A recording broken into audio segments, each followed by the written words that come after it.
Assalamualaikum warahmatullahi wabarakatuh. Selamat pagi, selamat petang dan selamat malam kepada semua rakan setia channel Warizwan. Bersama saya Wan Fira 17. Kembali lagi kita dengan channel review barang sebelum kita postage. So hari ini tuan-tuan dan puan sudah hari ke berapa? Okey, PKP di negeri tuan-tuan dan puan. Okey. So saya tak pasti. Okey, kita ada perbezaan daripada Selangor, okey, kawasan-kawasan utama dan juga kawasan yang selepas itu pula yang diumumkan PKP. Okey, so kita berlainan hari lah, hari keberapa yang kita sudah PKP. Walau bagaimanapun, hari keberapa kita PKP pun, saya harap tuan-tuan dan puan berada dalam keadaan sihat sejahtera dan masih mengamalkan penjarakan sosial ataupun semua SOP yang telah ditetapkan oleh kerajaan. Walau bagaimanapun, tuan-tuan dan puan, saya harap video yang kita buat pada kali ini dapat menunjukkan kepada tuan-tuan dan puan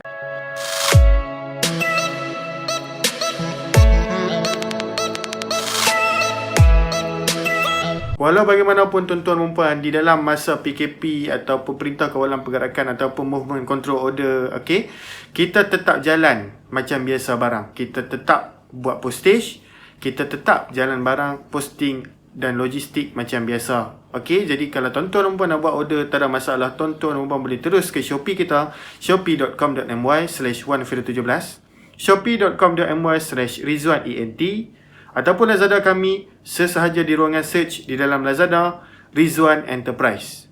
Jika susah, tuan-tuan dan puan boleh pergi terus ke description YouTube channel kita ni, video kita yang ni, dan boleh tengok link Shopee dan juga Lazada kita. Senang, tuan-tuan dan puan boleh terus tekan link dan tengok barang yang kita ada jual di sana. Okay, so kalau nak minta nombor telefon kita tak ada masalah, tengok juga di ruangan description. Dan jika tak jumpa description tu yang mana satu, tuan-tuan boleh terus komen di bawah, bosku saya nak nombor telefon supaya senang saya nak contact dengan bos. Tak ada masalah, kami akan reply setiap chat tuan-tuan dan puan, kerana YouTube channel kami memang akan reply setiap chat yang diberikan oleh tuan-tuan dan puan.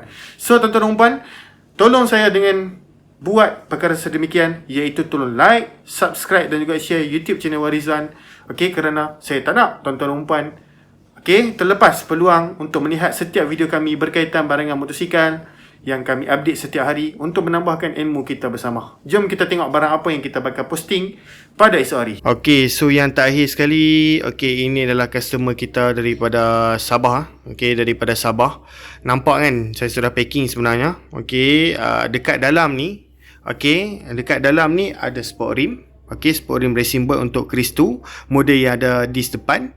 Okey, kita ada juga disc racing boy saiz 300mm. Okey, beserta dengan caliper. Okey, caliper untuk dia punya bracket untuk caliper dia. Okey, dan kita ada juga dekat dalam ni okey, jadi kita ada juga dekat dalam ni adalah chain tensioner racing Kriss 110. Okey, kita ada juga dekat dalam ni clutch okey, clutch punya housing untuk Kriss 110. Okey, auto sahaja, auto shoe sahaja untuk Kriss 110. Okey, dan juga Morin brake hose. Okey, Morin brake hose, okey, 100cm, color biru, universal. Okey, dan kita ada juga okey, Kriss 2 punya brake caliper. Kita ada juga Kriss 2 punya brake caliper. Okey, so ini adalah trip yang ketiga untuk kita hantar. Sebenarnya customer ni dia buat satu order yang besar lah, okey, ke Sabah Sarawak. Okey, dan kotak ni dianggarkan berat 16.5 kilo. Okey, yang mungkin makan lebih kurang 100 lebih lah untuk postage. Okey, so 16.5 kilo lah. Okey, untuk parcel yang ni. So kita dah balik elok. Okey, dekat dalam ni ada sport rim, dalam ni dia ada disc, okey, dan juga barang-barang yang telah saya mentionkan tadi, lebih kurang 16.5 kilo berat tu. Okey, dan satu lagi barang yang ada dekat dalam ni adalah fork untuk Kriss 2. Okey, sebab apa semua barang Kriss 2 ni? Untuk mengetahui tuan-tuan dan puan, customer kita yang order barang ni adalah dia nak convert, okey, Kriss 110 ke Kriss 2. Okay, sebab apa dia nak convert Kriss 110 ke Kriss tu? Sebab apa? Kriss 110 tak ada dis depan, tapi Kriss tu ada dis depan. So dia nak convert lah. Okay, dia punya fork, dia punya rim, caliper, dis semua dia nak pakai. Okay, daripada tak ada dis, dia nak buat ada dis. Sebab apa? Customer kita ni dah upgrade ke spek yang lebih besar, dan dia ada modal lebih untuk dia nak restore Kriss 110 dia untuk jadi lebih cantik. Okay, barang-barang dia yang lain dekat situ sebenarnya kita ada lagi untuk trip keempat. Okey, apa yang masih tak ada lagi dekat barang ni adalah battery cover. Okey, dia punya head dan dia punya carrier belakang beserta lampu. Okey, so exhaust dan juga tayar. Itu kita akan postage dan kita akan buat satu lagi video nanti. Okey, barang dia. So total 4 trip dah. 2 trip dah sudah sampai dan ini adalah trip ketiga dan trip keempat. Okey, itu sahaja untuk hari ni.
Alhamdulillah, kita semua dah tengok barang apa yang kita akan bakal post. Walau bagaimanapun, tuan-tuan dan puan dah tengok kan tadi kan, saya pakai mask dan saya pakai glove. So, apakah maksudnya? Okey, di dalam production kami, kami bukan buat production motosikal lah, tapi dalam semasa kami mengendalikan barangan tuan-tuan dan puan sebelum kami buat posting, kami memastikan yang setiap kru kami pakai mask dan juga glove kerana untuk mengelakkan daripada spreading of the COVID-19. Kita nak jaga kita, jadi kita pun nak selamatkan customer-customer kita daripada terkena COVID-19. Dengan cara, jika kita berpakaian macam ni, iaitu kita menutup muka dan kita memakai glove, kita dapat mengelakkan ataupun mengurangkan risiko daripada COVID-19 berjangkit. So saya harap bukan sahaja saya buat macam ni, tapi tuan-tuan dan puan juga di luar sana, pastikan tuan-tuan dan puan memakai face mask dan juga sentiasa basuh tangan dan juga menggunakan hand sanitizer supaya badan kita ni sentiasa bersih dan dapat mengelakkan daripada terkena jangkitan COVID-19 di luar sana. So kita nak mengurangkan kes, yang penting kita sentiasa jaga kita. So kepada siapa yang nak tanya soalan, boleh terus PM kita di talian nombor telefon seperti ruangan description, boleh tengok. Tak tahu, komen, kita akan reply. Dan tengok link di ruangan description kita, shopee.com.my/117 ataupun shopee.com.my/rizwanent. Boleh juga tengok di Lazada kita, sesaja di ruangan search Rizwan Enterprise. Okay, so tuan-tuan dan puan, tolong saya dengan beberapa perkara, iaitu tolong like, subscribe dan juga share, kerana ia membantu untuk tuan-tuan dan puan dapat memberitahu kepada orang lain yang sebenarnya di YouTube channel Rizwan, tuan-tuan dan puan boleh tengok barangan motosikal, dan juga tuan-tuan dan puan boleh belajar lagi. Okay, kita juga jual, kita juga bagi information kepada tuan-tuan dan puan. Jadi tuan-tuan dan puan, tekan butang loceng juga supaya setiap video baru kami akan masuk notifikasi dan telefon pintar tuan-tuan dan puan. Kita jumpa lagi dalam video seperti hari ini. Jadi kita jumpa lagi bosku. Bye bye.